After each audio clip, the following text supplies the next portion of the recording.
जय हिंद साथियों, मैं रजनीश एक बार फिर से आपका स्वागत करता हूं आपके अपने YouTube चैनल ज्ञानदायिनी एजुकेशनल ट्रस्ट पे।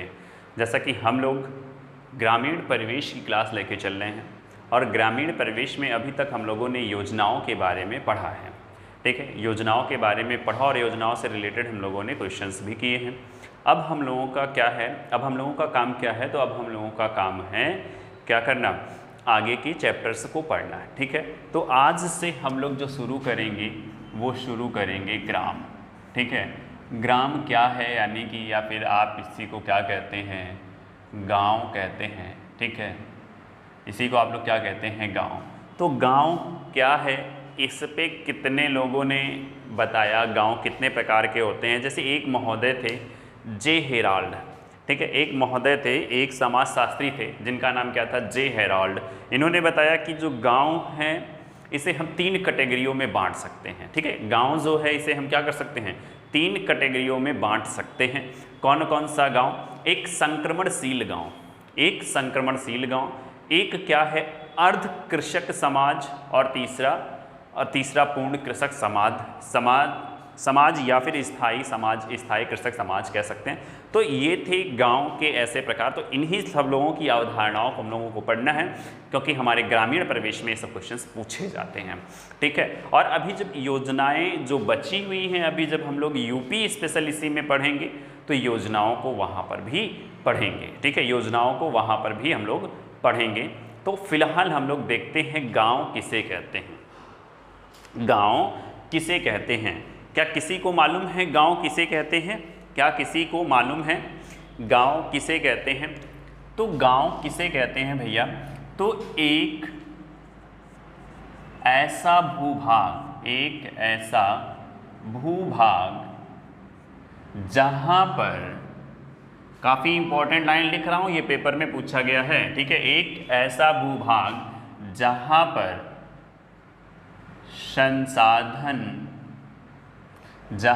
संसाधन सीमित होते हैं। ठीक है, या फिर कह सकते हैं जहां की जनसंख्या,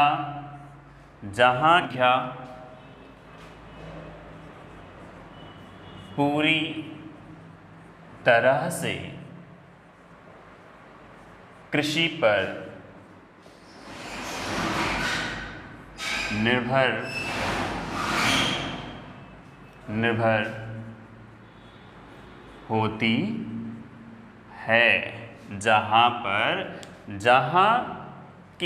जहाँ की जनसंख्या पूरी तरह से किस पर निर्भर होती है, कृषि पर निर्भर होती है, उसे हम लोग क्या कहते हैं, गांव। अब देखिए, कृषि में काफ़ी कुछ आ सकता है, कृषि में काफ़ी कुछ आ सकता है। जैसे आपका हो गया कीट पालन।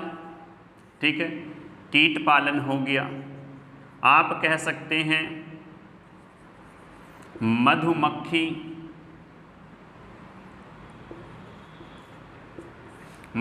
पालन। ठीक है, आप कह सकते हैं बागवानी। ठीक है, अब देखिए कीट पालन, आप कीट पालन से, और इसी में और भी चीज़ें आ सकती हैं, आप कुछ भी कह सकते हैं, मत्स्य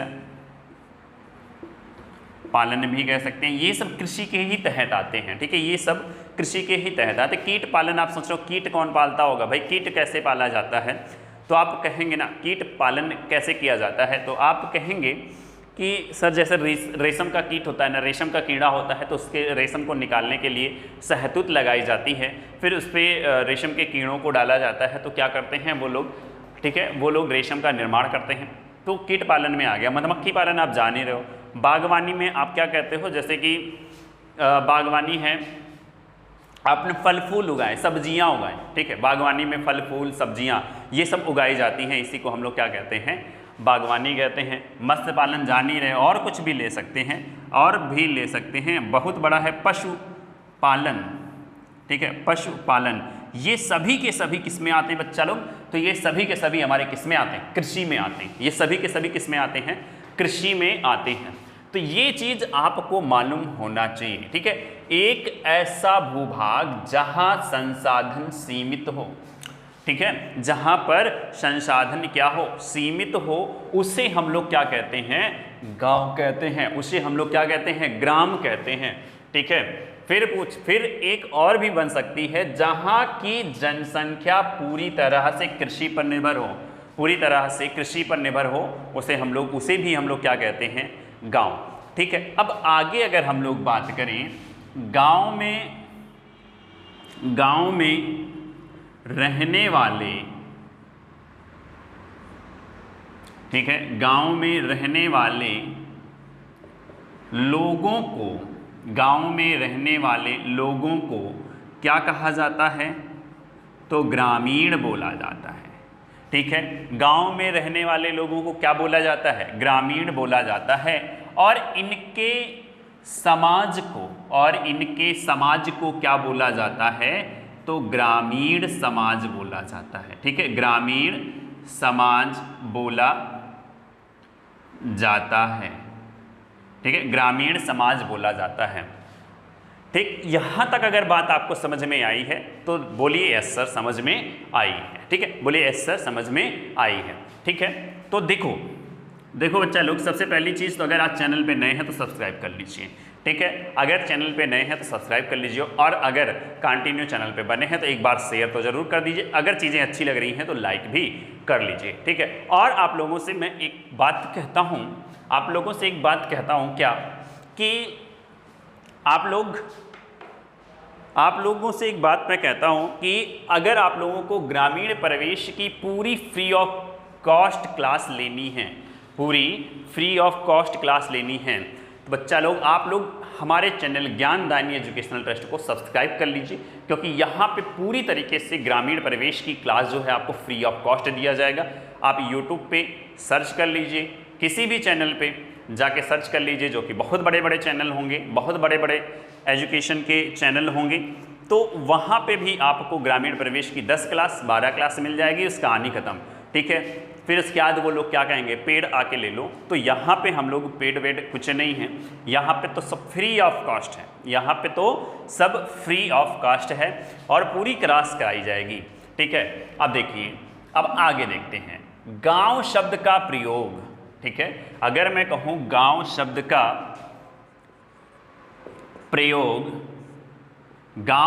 प्रयोग सबसे पहले किस वेद में किया गया है, गांव शब्द का प्रयोग सबसे पहले किस वेद में किया गया है, तो आप कहेंगे ऋग्वेद में किया गया है। अब क्वेश्चन आता है कि ऋग्वेद में गांव शब्द का सबसे पहले प्रयोग तो किया गया है, लेकिन आप ये बताओ सर कि कितनी बार किया गया है, तो 13 बार किया गया है। कितनी बार बोलो चा, कितनी बार, हाँ 13 बार, बिल्कुल आप लोगों ने एकदम सही से बताया है। ठीक है, एकदम ऐसे जुड़िए ना कि जैसे हम ऑफलाइन क्लास में बैठ के पढ़ा रहे हैं। ठीक है, ऑफलाइन क्लास में पढ़ा रहे हैं। ठीक है, मज़ा आ जाएगा। चीज़ों को जो मैं कहूँ बोलिए, आप लोग बोलिए। ठीक है, एकदम दिल से जुड़ जाएंगे हम लोग, मज़ा आ जाएगा। चीज़ें क्लास में ही आपकी कंप्लीट हो जाएंगी। आप लोग नोट्स बनाएंगे, जब पेपर होगा तब आप लोग एक बार रिवीजन कर लेंगे, मज़ा आ जाएगा आप लोगों को। चलिए, इतनी बातें अगर आप लोगों को समझ में आई हैं तो बता दीजिए, एक बार फिर से देख लीजिए। गांव शब्द या ग्राम शब्द का प्रयोग सबसे पहले किस वेद में किया गया है, तो ऋग्वेद में किया गया है। कितनी बार किया गया है, कितनी बार किया गया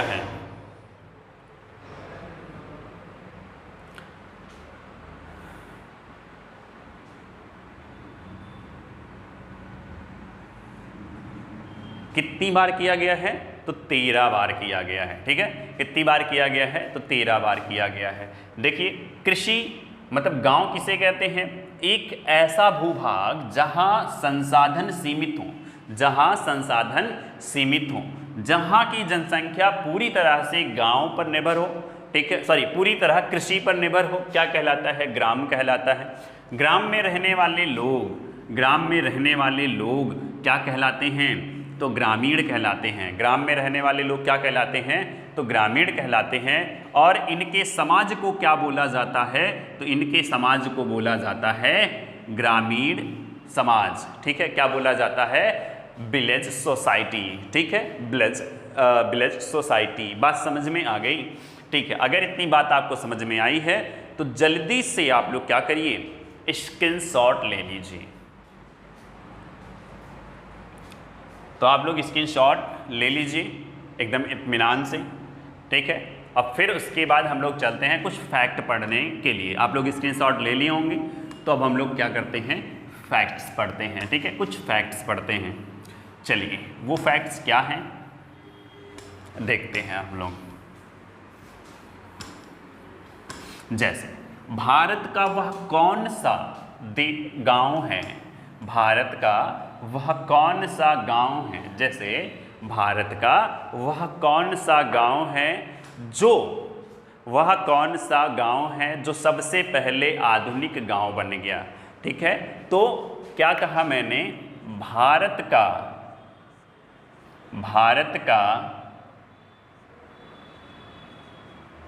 सबसे पहला आधुनिक ग्राम कौन सा है। जल्दी से आप लोग कमेंट करके बताइए, जिसको पता है जल्दी से कमेंट करके बताइए, भारत का सबसे पहला आधुनिक गांव कौन सा है। ठीक है, तो आपका आंसर क्या होगा, अकोदरा। ठीक है, कौन होगा, अकोदरा। अब देखिए अकोदरा कहाँ है, तो अकोदरा है गुजरात में। ठीक है, अकोदरा कहाँ है, तो अकोदरा गुजरात में है। ठीक है, भारत का सबसे पहला डिजिटल विलेज कौन रहा, तो आप कहेंगे सर अकोदरा। ठीक है, कहाँ पे पड़ता है, तो गुजरात में पड़ता है। ठीक है, कहाँ पे पड़ता है, तो गुजरात में पड़ता है। बात समझ में आई होगी, नहीं आई क्या, फिर से एक बार देखिए, भारत का सबसे पहला आधुनिक ग्राम क्या है, जल्दी से बताइए। बिल्कुल, क्या है, अकोदरा। ठीक है, बिल्कुल आप क्या कह रहे हैं, अकोदरा। एकदम बात समझ में आपको आ गई है। नेक्स्ट फैक्ट जो है, भारत का सबसे बड़ा गांव, भारत का सबसे बड़ा ग्राम, जल्दी से बताओ आप लोग, भारत का सबसे बड़ा ग्राम, जल्दी से बताओ। मैं कमेंट आपका देखता रहता हूं, तो आप लोग जल्दी से बताइए भारत का सबसे बड़ा गांव कौन सा है। तो आप कहेंगे गहमर। ठीक है, आप कौन सा कहेंगे, गहमर।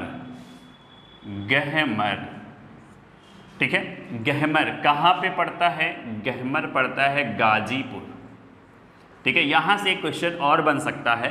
ठीक है, एकदम बात यहाँ से देख लीजिए, इस गांव को कहते हैं फौजियों का, इस गांव को कहते हैं फौजियों का गांव। ठीक है, फौजियों का गांव, इसको क्या कहते हैं, फौजियों का गांव कहते हैं, या फिर ग्राम कहते हैं। क्या कहते हैं, फौजियों का ग्राम। बात समझ में आई, यहाँ से बहुत अधिक मात्रा में फौजी हुए हैं या फिर शहीद हुए हैं। ठीक है, इसलिए इसे क्या कहते हैं, फौजियों का गांव कहते हैं। यहाँ की जो कुल आबादी है, कुल जो जनसंख्या है, ठीक है, वो लगभग 25,000 है। ठीक है, यहाँ की लगभग कुल जो जनसंख्या है वो क्या है, 25,000 फिर या फिर इससे ज़्यादा है, 25,000 या फिर इससे ज़्यादा है। बात आपको समझ में आई होगी। एक बार फिर से बता दीजिए, भारत का सबसे बड़ा ग्राम क्या है, जल्दी बोलिए। बिल्कुल, कौन सा है, कौन सा है, गहमर। ठीक है, कौन सा है, गहमर। कहाँ पड़ता है बच्चा, बिल्कुल गाजीपुर में। कहाँ पे पड़ता है, तो गाजीपुर में पड़ता है। फौजियों का गांव किसे कहा जाता है, ठीक है, फौजियों का गांव किसे कहा जाता है, तो गहमर को कहा जाता है। फौजियों का गांव किसे कहा जाता है, तो गहमर को कहा जाता है। बात आगे बढ़ती है, एशिया का सबसे स्वच्छ गांव कौन सा है। ठीक है, नेक्स्ट क्वेश्चन है, भारत का नहीं, पूरे एशिया का सबसे स्वच्छ ग्राम कौन सा है। ठीक है, एशिया का सबसे स्वच्छ ग्राम कौन सा है, ये पड़ता है आपके मेघालय में। जल्दी से देखिए, मैंने आपको हिंट दे दिया है कि एशिया का सबसे स्वच्छ ग्राम, एशिया का सबसे स्वच्छ ग्राम कहाँ पे है?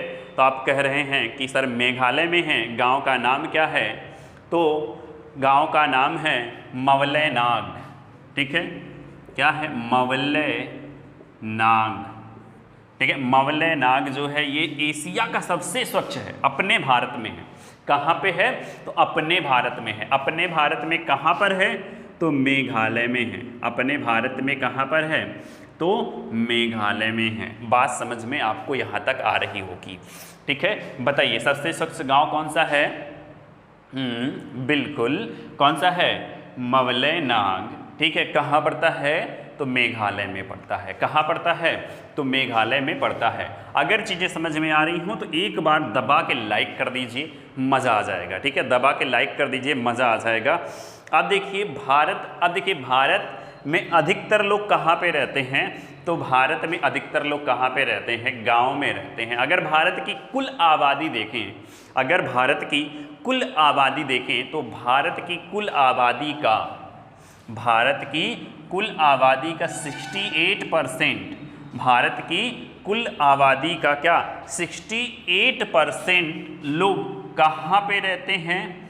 तो ग्राम में रहते हैं, या फिर इसे कह सकते हैं लगभग 85 करोड़। ठीक है, लगभग 85 करोड़ लोग क्या करते हैं? 85 करोड़ लोग क्या हैं? कहाँ पे रहते हैं? गांव में रहते हैं। ठीक है, गांव में रहते हैं, ग्रामीण क्षेत्र में रहते हैं। आपको बात समझ में आई? भारत की कुल जनसंख्या का, भारत की कुल जनसंख्या का सबसे अधिक, ठीक है, भारत की कुल जनसंख्या का सबसे मतलब कुल जनसंख्या का 68% लोग या 85 करोड़ लोग, ठीक है, 85 करोड़ लोग कहाँ पे रहते हैं? तो आप कहेंगे सर जनसंख्या गांव में रहती है। तो कुल कितने गांव में रहते हैं? तो गांव की संख्या भारत में कितनी है? ठीक है, अगर यहाँ पे नेक्स्ट पॉइंट करें तो भारत में ग्राम की संख्या कितनी है? भारत में ग्राम की संख्या कितनी है? तो आप कहेंगे 6,49,481, 6,49,481 गांव हैं पूरे भारत में। ठीक है, कितने हैं? 6,49,481 गांव हैं पूरे भारत में। कितनी जनसंख्या का? तो 68%। कितनी जनसंख्या का? भारत की कुल आबादी का कितना परसेंट? तो आप कहेंगे 68%। ठीक है, कितने करोड़? तो लगभग 85 करोड़। अगर हम लोग यहीं पे बात कर लें यूपी की कुल जनसंख्या का कितने परसेंट लोग, यूपी की कुल जनसंख्या का कितने परसेंट लोग कहाँ पे रहते हैं? गांव में रहते हैं। तो आप कहेंगे 77%। ठीक है, 77% लोग कहाँ पे रहते हैं? गांव में रहते हैं। यूपी की कुल जनसंख्या का, यूपी की कुल जनसंख्या का कितने परसेंट? तो 77% लोग कहाँ पे रहते हैं? गांव में रहते हैं। लगभग 15.5 करोड़ लोग। ठीक है, लगभग 15.5 करोड़ लोग कहाँ पे रहते हैं?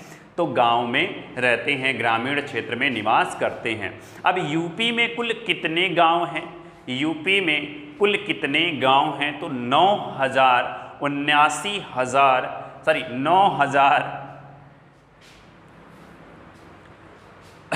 एक बार यहाँ पे मैं लिख दे रहा हूँ कितने हैं, 97941। ठीक है, 97941 यानी कि 97,941 गाँव। ठीक है, 97,941 गाँव कहाँ पे रहते हैं? तो आपके ग्रामीण क्षेत्र में रहते हैं। बात आपको समझ में आई? ठीक है, एकदम फैक्ट डाटा है ये, एकदम बेहतरीन तरीके का ये डाटा एनालिसिस करके मैं आपको बता रहा हूँ। तो इस चीज़ों को आप लोग समझिए। ठीक है, इस चीज़ों को आप लोगों को समझना है कि ये सारी चीज़ें जो है काफ़ी इम्पॉर्टेंट हैं। ठीक है, देखिए भारत का सबसे पहला आधुनिक ग्राम कौन सा है? तो कौन सा है? अकोदरा। कहाँ पे पड़ता है? गुजरात में। अगर कहा जाए सबसे बड़ा गांव तो गहमर कहाँ पे है? गाजीपुर। ठीक है, इसे क्या कहा जाता है? फौजियों का गांव कहा जाता है। इसमें लगभग कितनी आबादी है? तो 25,000 से भी ज़्यादा आबादी यहाँ पे रहती है। ठीक है, अगर बात करें एशिया का सबसे स्वच्छ गांव कौन सा है, तो मवलेनाग। ठीक है, मवलेनाग कहाँ पे पड़ता है, तो मेघालय में पड़ता है। ठीक है, मवलेनाग कहाँ पे पड़ता है, तो मेघालय में पड़ता है।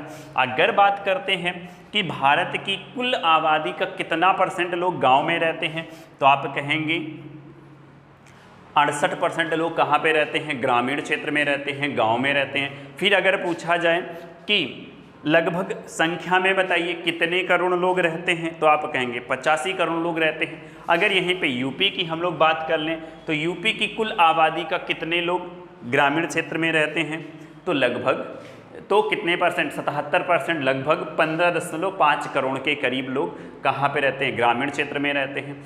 यूपी में गाँव की संख्या कितनी है, तो यूपी में गाँव की संख्या है 97,941। अगर वही बात करें भारत में गाँव की संख्या कितनी है, तो आप कहेंगे 6,49,000।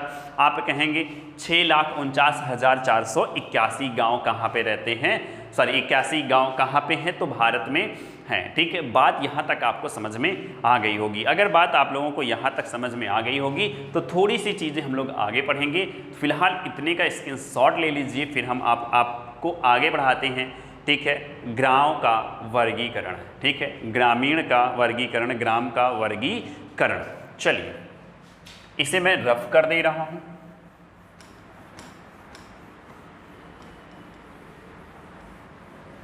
ठीक है, और आप लोग एक चीज़ तो ज़रूर कर दिया करिए, वो क्या है, वो क्या है बच्चा लोग, तो वो है लाइक और शेयर। ठीक है, अगर चैनल पे नए हैं तो सब्सक्राइब भी कर लिया करिए। ठीक, और उम्मीद है कि आप लोगों की रक्षाबंधन, जो कि भाई बहन का त्यौहार था, ठीक है, एक पर्व था, आप लोग अच्छे से ये त्यौहार का क्या किए होंगे, एंजॉय किए होंगे। हाँ, एंजॉय तो ज़रूर किए हैं, लेकिन इसे निभाना भी, ठीक है, हम सभी भाइयों से निवेदन करते हैं कि इसे निभाना भी। ठीक है, ये नहीं कि किसी को भी देखा आज बहन बना लिया, फिर कल सड़क पे पहुंचकर उसके ही ऊपर कमेंट कर रहे हैं, तो ऐसा ना करिए। सभी लोग क्या करिए, सभी भाई लोग अपनी बहनों का, ठीक है, अपनी बहनों का, अपनी बहनों के ही तरीके सभी की बहनों का क्या करिए, इज्जत करिए और प्यार करिए। ठीक है, ताकि हमारी जो बहनें हैं ये भी समाज में आगे चल सकें, ठीक है, आगे बढ़ सकें। तो आप लोगों का सपोर्ट हमारी बहनों के लिए होना चाहिए, ताकि वो लोग भी अच्छे मुकाम पर पहुंच सकें। ठीक है, अच्छी बुलंदियों को छू सकें। हमारे समाज के कुछ ऐसे लोग होते हैं जो इनको नहीं आगे जाने देते हैं, तो हम भाइयों का कर्तव्य है कि हम अपने बहनों को क्या करें, काफ़ी आगे तक लेके जाएं। ठीक है, तो आप लोग साथ रहिए, सब लोग साथ रहिए, सब लोग मस्त रहिए। आगे हम लोग करते हैं ग्राम का वर्गीकरण। ठीक है, क्या कहते हैं, ग्राम का वर्गीकरण। अब देखिए, ग्राम का वर्गीकरण किसने किया, तो अभी मैंने बताया था, जल्दी से कमेंट करके बता दीजिए अभी नाम मैंने क्या बताया था। तो अभी मैंने नाम क्या बताया था, तो आप कहेंगे सर आपने बताया था जे हेराल्ड। ठीक है, किसने, जे हेराल्ड साहब ने गांव का विभाजन किया, इन्होंने बताया। ठीक है, ये क्वेश्चन पूछा जाता है, गांव का वर्गीकरण किसने किया, तो आप कहेंगे गांव का वर्गीकरण किसने किया, तो जे हेराल्ड ने किया। किसके आधार पर किया इन्होंने, तो सभ्यता के आधार पर किया। ठीक है, सभ्यता के आधार पर किया। लोग कितने सभ्य थे, कैसे थे, उनके रहन सहन के आधार पर इन्होंने क्या किया, गाँव को 3 भागों में डिवाइड कर दिया। गांव को कितने भागों में डिवाइड कर दिया बच्चा लोग, तो कितने, 3 भागों में। कैसे कैसे, कौन कौन से गांव में इन्होंने डिवाइड किया। ठीक है, तो एक तो इन्होंने सबसे पहले गांव को जो डिवाइड किया वो संक्रमणशील गांव। ठीक है, संक्रमणशील ग्राम। अब देखिए, जो संक्रमणशील ग्राम हैं, ठीक है, जो संक्रमणशील ग्राम हैं, ये कैसा है, ऐसा नहीं है कि यहाँ के लोग क्या है, संक्रमित हैं। ठीक है, यहाँ के लोग संक्रमित नहीं हैं। संक्रमणशील का मतलब है एक जगह स्थायी ना रहना। ठीक है, एक जगह स्थायी ना रहना, घुमंतु गांव जिसे कह सकते हैं। क्या कह सकते हैं, घुमंतु गांव जिसे कह सकते हैं। उसके बाद इन्होंने बताया क्या, अर्ध स्थायी कृषक गांव। ठीक है, अर्ध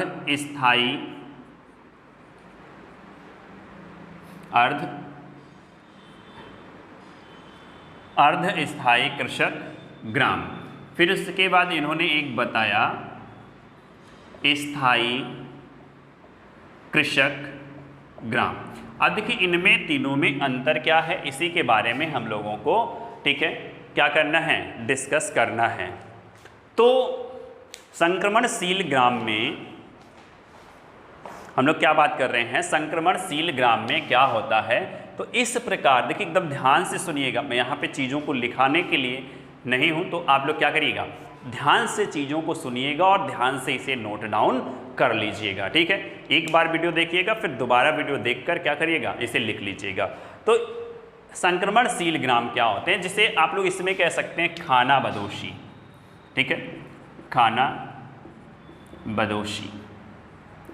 तो जो खाना बदोशी लोग होते हैं ये क्या करते हैं, कुछ दिन जहाँ पे उनको खाना मिला वहाँ पे रहते हैं, फिर उसके बाद उस स्थान को छोड़ के कहाँ पे चले जाते हैं, दूसरी जगह पे चले जाते हैं, ठीक है।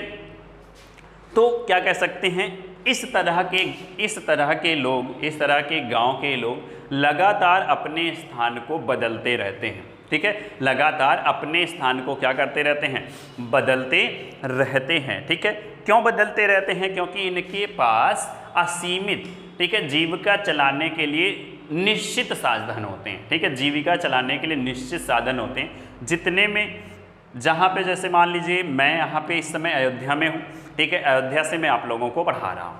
तो अगर मैं अयोध्या में हूँ तो कुछ ऐसे लोग हों जो अयोध्या में आए कुछ समय के लिए, ठीक है, और वहाँ पे ऐसे आप लोग देखे होंगे कि 50-60 लोग आते हैं सड़क के किनारे, अपना डेरा डंडा डाल के अपना कुछ सामान वगैरह बेचते हैं। जब वो सामान वगैरह यहाँ पे बिकना बंद हो जाता है तो यहाँ से वो लोग अपना बोरिया बिस्तर बांधते हैं, कहीं पे और चले जाते हैं।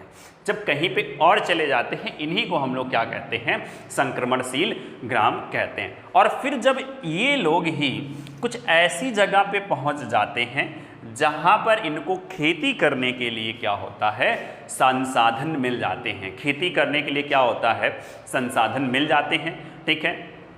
जैसे हम लोगों का समाज जो है वो क्या है, अर्ध स्थायी कृषक ग्राम है, ठीक है, अर्ध स्थायी कृषक ग्राम है। क्या है कि हमारे पेरेंट्स क्या करते हैं, खेती करते हैं, हमारे पेरेंट्स क्या करते हैं, खेती करते हैं, और हम लोग क्या करते हैं, सिटी जाकर, शहर जाकर क्या करते हैं, अपना अलग बिजनेस करते हैं, अपना अलग काम करते हैं। तो इस प्रकार के लोग क्या हो जाते हैं, अर्ध स्थायी कृषक, ठीक है। आधे तो खेती पर डिपेंड है, जैसे एक घर में 5 लोग हैं तो 5 लोग में से 3 लोग तो खेती कर रहे हैं, और इस खेती करने के लिए 2 लोग बाहर जाकर क्या कर रहे हैं, अपना पैसा कमाकर यहाँ पर भेज रहे हैं। तो ये क्या है, अर्ध स्थायी कृषक गांव है। अगर यही जब इसमें बदल जाएगा, जैसे इसमें जमींदार लोग आ जाते हैं, इसमें कौन आ जाएंगे, जमींदार लोग आ जाएंगे, मतलब ऐसे जो बहुत ही धनधड़, मतलब जिनके पास 100-200 बीघे